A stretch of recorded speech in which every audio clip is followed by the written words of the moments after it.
ফেরেশতারা এসে বলবে আল্লাহর বান্দা কবরে কেন ঘুমাবা?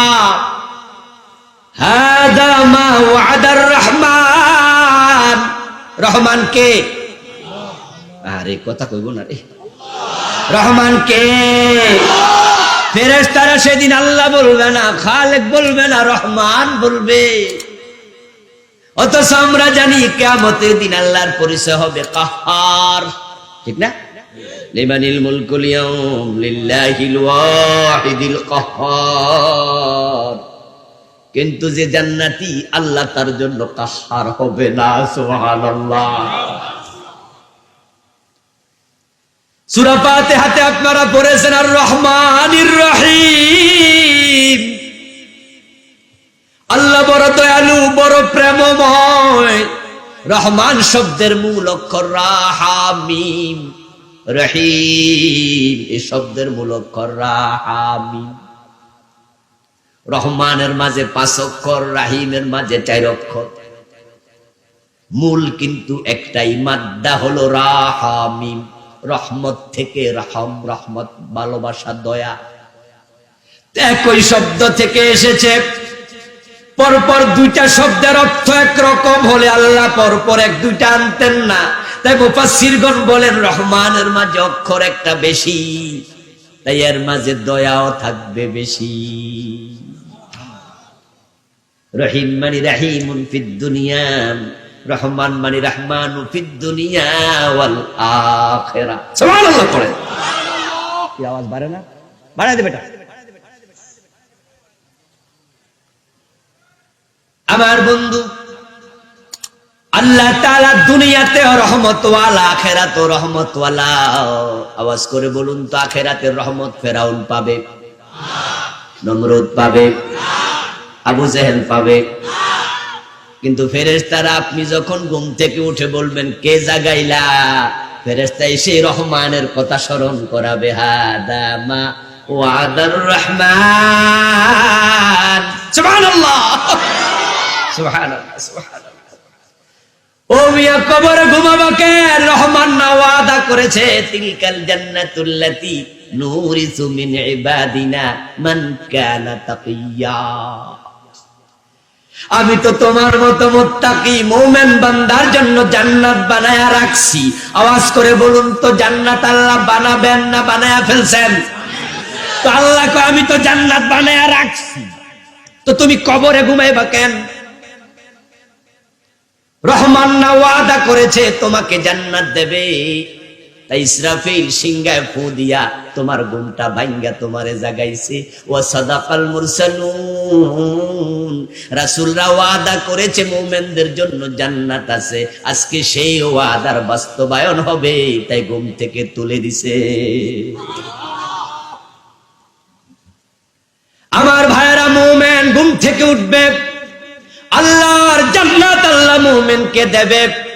আর যে মুমিন জান্নাত পাবে সেই সফল। কেন সফল? এবার শুনুন। রাসূলুল্লাহ সাল্লাল্লাহু আলাইহি ওয়াসাল্লাম বলেন, সব মুমিনের মাঝে সবচেয়ে ছোট মুমিন যে, যার চেয়ে ছোট আর মুমিন নাই। যার অন্তরে ঈমান আছে সরিষার দানার মতো, একবারে কম, তার আমল ভালো ছিল না, তাই খারাপ আমলের কারণে সে জাহান্নামে ঢুকছে। রাসূল সুপারিশ করে নাই, সে সুপারিশ বঞ্চিত, কিন্তু তার ঈমানটা আছে সরিষা পরিমাণ। আল্লাহ তাআলা জাহান্নামের দরজা চিরকালের জন্য বন্ধ করার সিদ্ধান্ত নেবেন একদিন। জাহান্নামের দরজা বন্ধ, এরপর জাহান্নাম থেকে কেউ বের হতে পারবে না। জান্নাতের দরজা বন্ধ করে দেবেন, কেউ জান্নাতে ঢুকতেও পারবে না। খুলুদ ফিল জান্নাহ খুলুদ ফিন্নার, আল্লাহ ঘোষণা দিতে যাবেন। এই ঘোষণার আগে আল্লাহ বলবেন, ও জাহান্নামের ফেরেশতারা, আখরিজু মিনান নারি মান কানা ফি কলবিহি মিসকালু হাববাতিন মিনাল ঈমান, যার অন্তরে সরিষার দানা পরিমাণ ঈমান আছে, তাকেও জাহান্নাম থেকে মুক্তি দিয়া দিলাম। বের করে নিয়ে আসো। বের করে নিয়ে আসো, সাধারণ ক্ষমা ঘোষণা করে দিলাম। ফেরেশতারা আদেশ পাইয়া দৌড়াইয়া জাহান্নামে ঢুকবে। যতজন ঈমানওয়ালা ডানায় দৌড়া টাইন্না টাইন্না জাহান্নাম থেকে বের করে দেবে, বলবে জামিন জামিন জামিন জামিন জামিন হয়ে গেছে, যা। ফেরেশতারা আল্লাহর কাছে এসে বলবে, প্রভু আপনার তামিল আদেশ তামিল করেছি, নির্দেশ তামিল করেছি, জাহান্নাম থেকে সব মুমিনকে বের করে দিয়েছি। আল্লাহ বলবেন না, সব শব্দটা হবে না, এখনো একজন বাকি আছে, তাকে বের করে আনো। ফেরেশতা মালিক এসে রিপোর্ট করবেন, আল্লাহ জাহান্নামে তো আর কেউ নাই, মুমিন সব বের করেছি। আল্লাহ বলবে, মালিক তোমার রিপোর্ট সত্য নয়। জাহান্নামের দিকে কান পেতে শোনো, জাহান্নাম থেকে কি আওয়াজ আসছে। মালিক ফেরেশতা জাহান্নামের প্রধান দারোগা, কান পেতে শুনবেন, জাহান্নামের ভিতর থেকে জাহান্নামের তর্জন গর্জনের সাথে আওয়াজ আসছে, সুবহুন কুদ্দুসুন রব্বুনা ওয়া রাব্বুল মালাইকাতি ওয়ার রূহ। আল্লাহ বলবেন, দেখো মালিক, জাহান্নামের আগুনের ভিতর আমারে রাব্বুনা বলে বলে ডাকছে, সুবহুন বলে আমার তাসবিহ পড়ছে, কুদ্দুসুন বলে আমার তাকদিস করছে। আমারে বান্দা ঈমানওয়ালা, তারে বের করে আনো, তারে জাহান্নামে রেখে আমি জাহান্নামের দরজা বন্ধ করব। আল্লাহ ঘোষণা দিয়েছেন, ফামান ইয়ামাল মিসকালা যাররাতিন খায়রান ইয়ারা।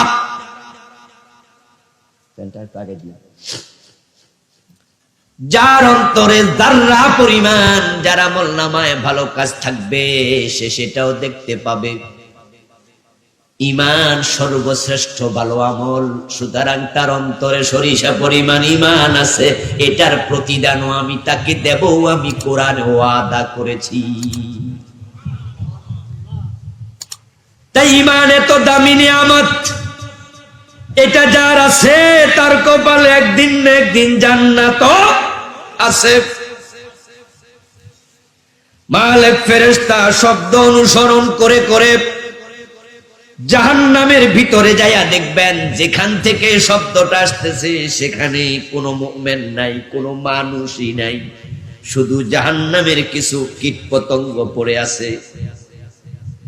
ওই কীটপতঙ্গগুলো হাত দিয়া সরাবেন, সরাইয়া দেখবেন কীটপতঙ্গের তলায় একবারে লাকড়ি জ্বলে অঙ্গার যেমন হয়, কালো একটা মানুষ পড়ে আছে, পুরাটা দেহ জ্বলে পুড়ে ছাই হয়ে গেছে।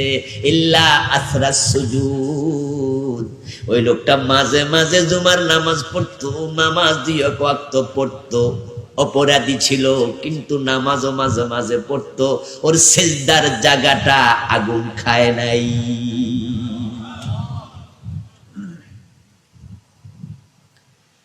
ওর সেজদার জায়গার দিকে তাকায়া শব্দ মুখ দিয়ে বের হচ্ছে সুবহুন। এটা দেখে হযরত মালিক তার হাতের মাঝে ধরে তুলে তারে বসায়া বলবে, তুমি জাহান্নাম থেকে বের হও, তোমার জামিন হয়ে গেছে।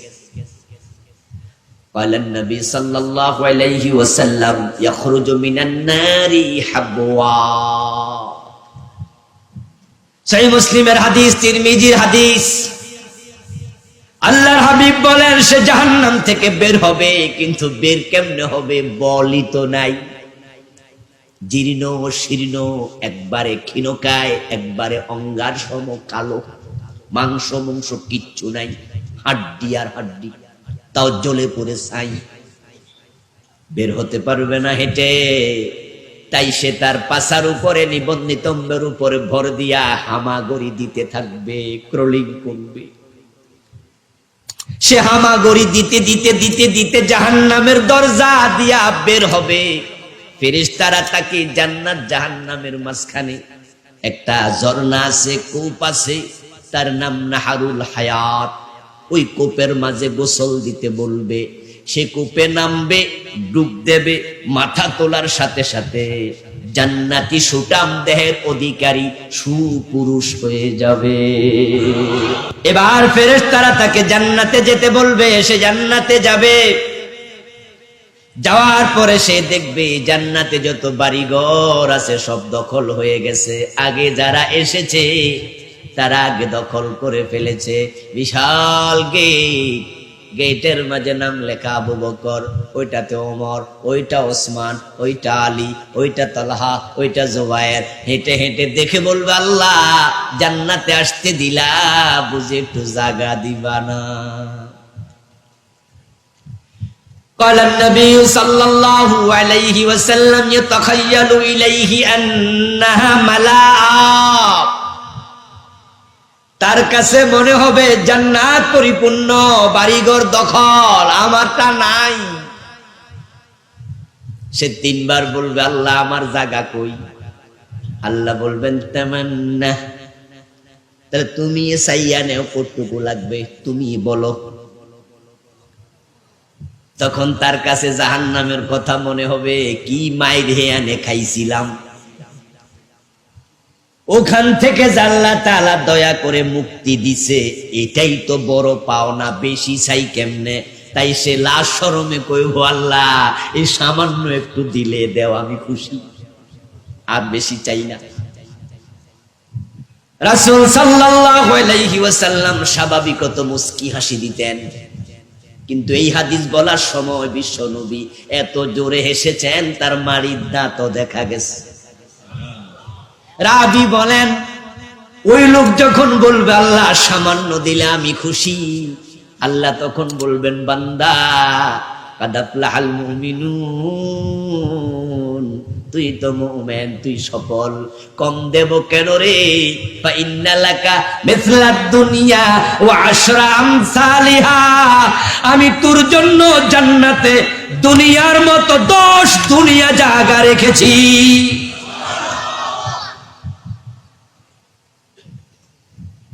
সর্বশেষ জান্নাতে যে যাবে সেই পাবে দুনিয়ার মতো 10 দুনিয়া জায়গা। মাউদাউ সাউতিন ফিল জান্নাতি খায়রুম মিনাদ দুনিয়া ওয়া মা ফিহা। অন্য হাদিসে রাসূল বলেন, ওই জান্নাতে 1 বিগত জায়গার মূল্য तमाम দুনিয়ার চেয়েও বেশি।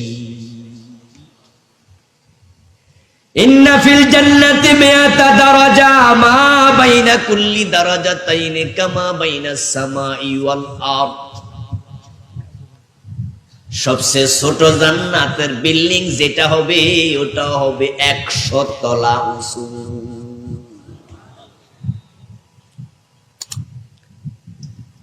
প্রতিটা ফ্লোর 1 তলা থেকে আরেক তলার উচ্চতা আকাশ জমিনের সমান। সুবহানাল্লাহ। লাবেনাতুম মিন যাহাবিন ওয়া লাবেনাতুম মিন ফিদ্দাতিন।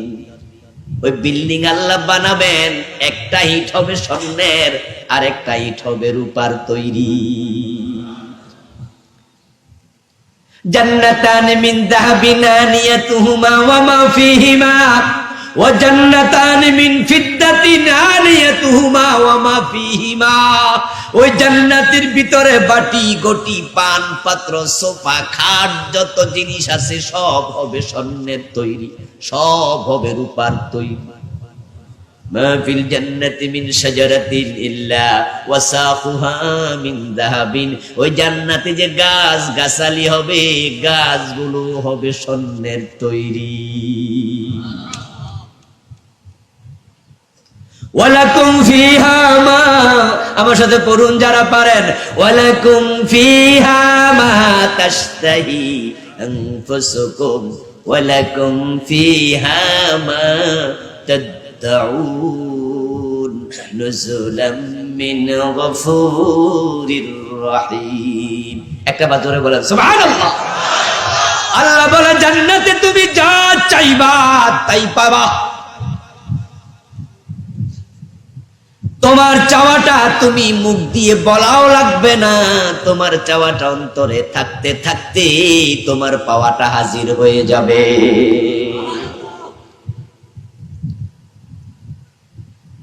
আদনা আলিল জান্নাতি মানজিলাতান লাহু 80 আলফ খাদিম। ওর রিকশাওয়ালা, ঠেলাওয়ালা, কুলি, দিন মজুর, তাঁতি, শ্রমিক ভাই আমার শোনো, দুনিয়াতে তোমার ছোট ঘর, কুড়ে ঘর, থাকার জন্য ভালো প্রাসাদ নাই। তুমি রিকশা চালাও, সাইকেলওয়ালা, তোমার পাজারো জিপ নাই। তুমি টেনশন করো না, তোমাকে দুনিয়া দেখলে কেউ চেয়ার ছেড়ে দিয়ে দাঁড়ায় না। তুমি সমাজের থার্ড ক্লাস নাগরিক, ইমান যত্ন করে রাখো, মুমিনের কাতারে ঢুকে যাও। সফল মুমিন হতে চাইলে শর্ত পূর্ণ করো, নেক আমলগুলো জীবনে তুমি ভালো করে অর্জন করো। রাসূলুল্লাহ বলেন সবচেয়ে ছোট জান্নাতি যে হবে তার খেদমতের জন্য খাদেম দেয়া হবে ৮০,০০০।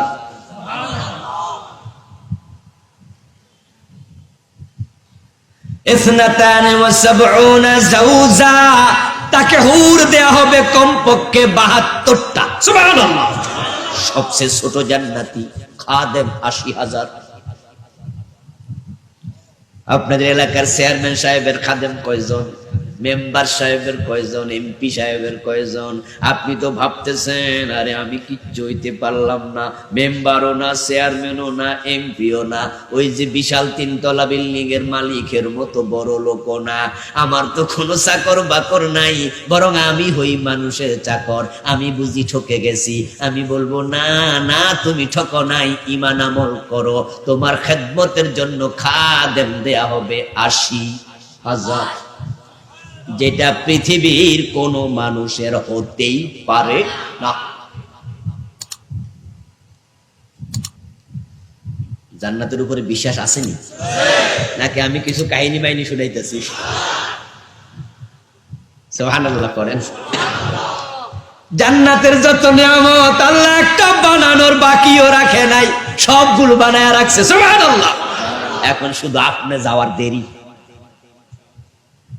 বিশ্বনবী মেরাজের রাতে জান্নাত দেখলেন, পুরা জান্নাত যা দেখার মতো ঘুরায়া টুরায়া দেখায়া পিরায়া হযরত জিবরিল আমিন এবার জান্নাত থেকে বেরিয়ে যাচ্ছে। যাওয়ার পথে এবার কয়, প্রিয় নবী, বিশ্বনবী, জান্নাত তো দেখলেন? রাসূল কয়, হ্যাঁ। জান্নাতে যে হুর আছে জানেননি? রাসূল কয়, জানি। হুরুম মাকসুরাতুন ফিল খিয়াম, তাবুর ভিতরে তো আছে, আল্লাহ বানায়া রাখছে। কইতে সব দেখছেন, হুর দেখবেন না? বিশ্বনবী কয়, দেখলে অসুবিধা কি, একটু দেখাই যাই। নবী মুহাম্মদের জন্য হুর বানানো আছে না নাই? তো নিজের বউ নিজে দেখলে অসুবিধা আছেনি? রাসূল সাল্লাল্লাহু আলাইহি ওয়াসাল্লাম হুর দেখার আগ্রহ প্রকাশ করলেন। এবার জিবরিল আমিন কয়, চলেন হুরটাও দেখাই নেই। গিয়ে দেখেন হুরগুলো জান্নাতের তাঁবুর মাঝে গান গাচ্ছে। এমন সুন্দরী হুর রাসূলুল্লাহ দেখে এসে আমাদের কাছে বলতেছে, ওই জান্নাতের মাঝে এমন হুর আল্লাহ বানাইছে, জান্নাতি যখন জান্নাতে গিয়ে তার বেডরুমের মাঝে ঢুকবে, বেডরুম মানে যেখানে সে থাকবে, শুরুতে তো আছে কত রকমের ছোট ছোট কামরা, কত রকমের তাবু। ইন্না ফিল জান্নাতি লাকিমাতান মিন লুলুওয়াতিন ওয়াহিদাতিন মুজাব্বাফা আরদুহা ৬০ মিলা। জান্নাতের গেটে ঢুকলে যে ছোট্ট একটা প্রাসাদ প্রথম চোখে পড়বে, ভিতরে ঢুকে জান্নাতি দেখতে পাবে মুক্তা দিয়ে আল্লাহ বানাইছে একটা মুক্তা, এটার ভিতরে প্রস্থ হলো ৬০ মাইল লম্বা। কি আল্লাহ বানায়া রাখছে, কল্পনাতীত। কোন চোখ দেখে নাই, কোন কান শুনে নাই, কোন অন্তর কল্পনাও করতে পারবে না। এটা হাদিসে কুদসি, আদাতুল ইবাদিয়াস সালিহিন মা লা আইনুন রাত ওয়ালা উযুনুন সামাআত ওয়ালা খাতারা আলা কলবি বাশার। বেডরুমে গিয়ে বসার পরে পিছন থেকে তার গর্দানে হুর এসে হাত রাখবে, সে গাঁটটা ফিরাইয়া দেখতে পাবে এত সুন্দরী এক মেয়ে, তার চেহারার মাঝে সে নিজের চেহারা আয়নার চেয়ে বেশি পরিষ্কার দেখতে পাবে, যেটা দুনিয়ায় কল্পনাও করা যায় না। বিশ্বনবী তাঁবুতে ঢুকে দেখেন হুরগুলো গান গাচ্ছে। হুরেরা কি গান গায় শুনবেন নি? কোনো শুনবেন? রাসূলুল্লাহ নিজে শুনছে, শুনে এসে বলতেছে, হুরগুলো বলতেছে, নাহানুল খালিদাতু ফালা নামুতু, নাহানুর রাদিয়াতু ফালা নাসখুতু, নাহানুন নাইমাতু ফালা নাবআসু, তুবা লিমান কানা লানা ওয়া কুন্না লাহু। সুবহানাল্লাহ পড়বেন না?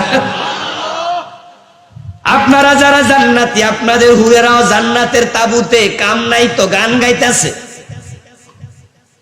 তাদের গানগুলো রাসূল শুনলেন, এসে বললেন, বাংলা অর্থ না বললে তো মজা পাবেন না। অনেকে যারা আলেম তারা তো বুঝালাইছে, যারা আলেম নয় তাদের জন্য অর্থ বলি। ফির হুরগুলো বলতেছেন, আনুল খালিদাতু ফালা নামুতু, আমরা হলাম চিরজীবন ওয়ালা, আমরা কখনো মরব না। নাহানুন নাইমাতু ফালা নাবাসু, আমরা এমন নিয়ামত ওয়ালা, আমাদের কাছে যে আসবে সে কোনোদিন বিরক্ত হবে না। আজওয়াজুম মুতাহহারা, থুতু নাই, কাশ নাই, সর্দি নাই, হায়েজ নাই, নেফাজ নাই, বগলের তলায় কোনো দুর্গন্ধ নেই। এরপরে তারা বলেন, হানুর রাদিয়াতু ফালা নাসখুতু, আমরা এমন সন্তুষ্টিওয়ালা, আমাদের যে স্বামী হবে তার উপর আমরা কোনোদিন রাগ দেখাবো না। দুনিয়ার চামড়া সুন্দর বউ, মেজাজ ভালো না এমন বউ আছে না নাই? নারী নির্যাতনের অনেক খবর আমরা শুনি, কিন্তু কত ঘর আছে পুরুষও নির্যাতিত হচ্ছে। বউয়ের জ্বালায় ফাঁসি দেয় এমন পুরুষও আত্মহত্যা করে। আমি দেখেছি পত্রিকায়, ব্রিজ থেকে স্ত্রী, স্বামী, শাশুড়ি, আত্মীয় একটা গাড়িতে করে যাচ্ছে, ছোট্ট টমটম টাইপের। ওই গাড়ি থেকে ব্রিজের মাঝখানে নেমে ছেলেটা ঝাঁপ দিয়ে পড়লো নদীতে, মরে গেল। শুনলাম স্ত্রীর ব্যবহার এসে অসহ্য, তাই আত্মহত্যা করে ফেলেছে। আমার বন্ধু হযরত ওমর রাদিয়াল্লাহু তাআলা আনহুর শাসনকালে একজন লোক তার বউয়ের বিরুদ্ধে বিচার নিয়ে হযরত ওমরের বাড়িতে গেছে। হযরত ওমর ঘরে, উনি ঘরের বাহিরে দাঁড়ায় ওমরকে ডাকতেছে, আমিরুল মুমিনিন একটু কথা বলতে এসেছি। এর মাঝে উনার কানের মাঝে আওয়াজ আসতেছে, ঘরের ভিতর থেকে একটা মহিলা একটু কর্কশ স্বরে ওমরের সাথে কথা বলতেছে। হযরত ওমরের মাঝে বের হলেন, বের হয়ে জিজ্ঞাসা করলেন, আল্লাহর বান্দা কেন এসেছো, কি কথা বলো? বলো হুজুর কথা ছিল কিন্তু এখন আর নাই। কই কি? কয়টা কথা লইয়া আইছিলাম কিন্তু এখন আর ওই কথা কমু না, গেছে গা। কি হইছে? কই হুজুর আমার বউ আমার সাথে খারাপ ব্যবহার করে, কিন্তু আমনের ঘর থেকে যে আওয়াজ শুনছি এখন আমি বিচার আর চাই না। হযরত ওমর বলে, ইন্না লিসাহিবিল হক্কে মাকালা, ও ইয়া রাষ্ট্রের কত কাজ করি, দেশ চালাই, বিচার করি, যুদ্ধ চালাই, তোমাদেরকে নিয়ে ব্যস্ত থাকি, অদ্য দুনিয়ার সম্রাটগিরি করতেছি। ঘরে যেই পরিমাণ ছেলে মেয়ে, বউয়ের জন্য সময় দেয়া দরকার, ইচ্ছা করলো কুলাইতে পারি না। তাই বউ ঘর সামলায়, ছেলে মেয়ে সামলায়, সংসার সামলায়। তাই বাড়িতে আইলে মাঝে মাঝে দুই চার কথা কয়, আমিও চুপ কইরা হইনা তাই। ইন্না লিসাহিবিল হক্কা মাকালা, কই যার অধিকার আছে সে দুই চার কথা কইতেও, তোমার তা কও হুজুর আমি আর কম না। যদি অদ্য দুনিয়ার সম্রাট রে বউ বলতে পারে, আমি কেডা? কিন্তু জান্নাতের হুরেরা বলতেছে, নাহানুর রাদিয়াতু ফালা নাসখুতু, আমরা আমাদের স্বামীদের উপরে এত খুশি থাকবো, আমরা কোনদিন মেজাজ দেখাবো না। এই সুন্দর জান্নাতটা পাওয়ার শখ আছে না নাই? এতক্ষণ ওয়াজ করছি, তাও আছে, আসতে পেতেছে। জান্নাত পাওয়া দরকার আছে না নাই? এই ট্রেন মিস করবেন না, এটা মিস করলে সব শেষ। এই জন্য আল্লাহ বলছে, সারিউ ইলা মাগফিরাতিম মির রাব্বিকুম ওয়া জান্নাহ, তোমাদের রবের ক্ষমার দিকে, জান্নাতের দিকে দৌড়াও। পরিতাপ, দৌড়ানো দূরের কথা, হাঁটার লোকই নাই, কমে গেছে। এখন এই জান্নাত পেতে হলে সফল মুমিন হওয়ার জন্য 1 নাম্বার শর্ত, নামাজের মাঝে বিনয়ী হওয়া লাগবে, খুশুওয়ালা নামাজ লাগবে। পরিতাপ খুশুওয়ালা নামাজ তো দূরের কথা, ফজরের টাইমে গেলে দেখবেন মসজিদে নামাজিয়ে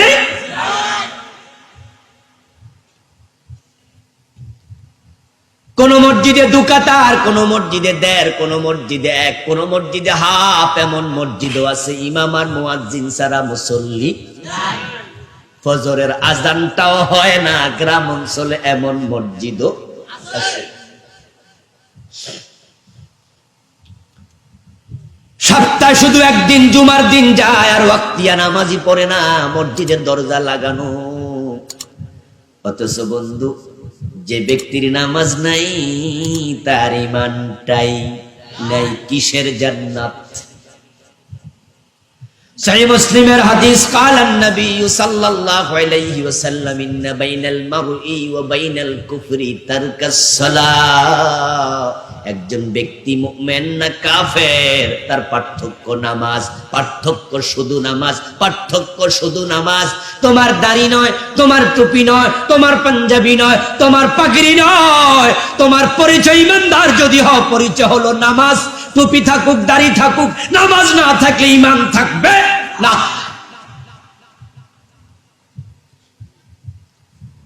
মান তারাকা সালাতাম মুতাআম্মিদান ফাকাদ কাফার। হাদিস হলো, যে ইচ্ছা করে নামাজ ছেড়ে দেয় সে কুফরি করে। নামাজ এমন এক ইবাদতের নাম যা মুমিনের জীবন থেকে আলাদা হতে পারবে না। দেহের মাঝে মাথা যেমন, দ্বীনের মাঝে নামাজ তেমন। দেহ থেকে কল্লা আলাদা হলে দেহ চেনা যায় না। তোমার জীবন থেকে নামাজ আলাদা হবে, তোমার ঈমান চেনা যাবে না। এই জন্য তো আপনারা দেখেন, নামাজ এমন এক ইবাদত যেটা আমাদের জন্য কোনো অবস্থাতে মাপ নাই, দাঁড়ায় পড়তে পারে না। ইসলাম কয় বসে পড়ো, বসার ক্ষমতা নাই, মাপ নাই, শুইয়া পড়ো। এমন জায়গায় গেছেন যেখানে ওযুর পানিটাও নাই, ইসলাম কয় নামাজ মাপ নাই, তায়াম্মুম করো। এমন অ্যাক্সিডেন্ট করেছেন, গায়ে গরম পানি পড়ছে, পুরা বডি ডাক্তার ব্যান্ডেজ করে দিছে, কইয়া দিছে 1 মাস পানি ছোঁয়া যাবে না। ইসলাম কয় ব্যান্ডেজ থাকুক আর যা থাকুক, শীতইয়া থাকো আর কাইথইয়া থাকো, আইসিইউতে থাকো আর সিসিইউতে থাকো, হুঁশ যদি থাকে নামাজ পড়তে হবে। পানি নাই তো কি হইছে, তায়াম্মুম করো, নামাজ কোনো দিন মাফ হবে না। শখ হইছে সেন্ট মার্টিন দ্বীপ দেখতে যাবেন, বাংলাদেশের জায়গা, যাবেন দেখতে, সুন্দর দ্বীপ। কিন্তু বন্ধু, আপনি যখন বাংলাদেশের সীমানায় টেকনাফে উঠেছেন জাহাজে, যেতে যেতে যেতে যেতে 15-20 মিনিট, আধা ঘন্টা পরে দেখবেন পানি ছাড়া, ডানে বামে সামনে পিছে আর কিচ্ছু নেই, শুধু বঙ্গোপসাগরের পানি। ওখানে যদি লঞ্চটা ডুবে যায়, ডুবতে পারে না। এখন আমরা যারা সাঁতার জানি, আমরা সাঁতার কাটবো, কিন্তু ডাইনে যাবো না বামে যাবো কিচ্ছু জানি না, কিচ্ছু তো দেখা যায় না। জীবন মৃত্যুর সন্ধিক্ষণে সাঁতার কাটছেন, আপনি জানেন না বাঁচবেন না মরবেন, কিন্তু হুঁশ আছে। দেখতে পাচ্ছেন সূর্যটা ডুবে যাচ্ছে, আসর পড়া হয় নাই। শরীয়তের মাসআলা হলো ওই টাইমেও তুমি ইশারায় হলো আসর পড়তে হবে, মাপ নাই। মায়ের বাচ্চা হবে, বাচ্চা প্রসব বেদনা শুরু, দাঁড়াইলেও ব্যথা, বসলেও ব্যথা, শুইলেও ব্যথা, প্রসব বেদনার ব্যথা। আমরা পুরুষ মানুষ, আমরা বুঝবো না। ওই প্রসব বেদনার কষ্টের কথা কোরআনেও আছে না?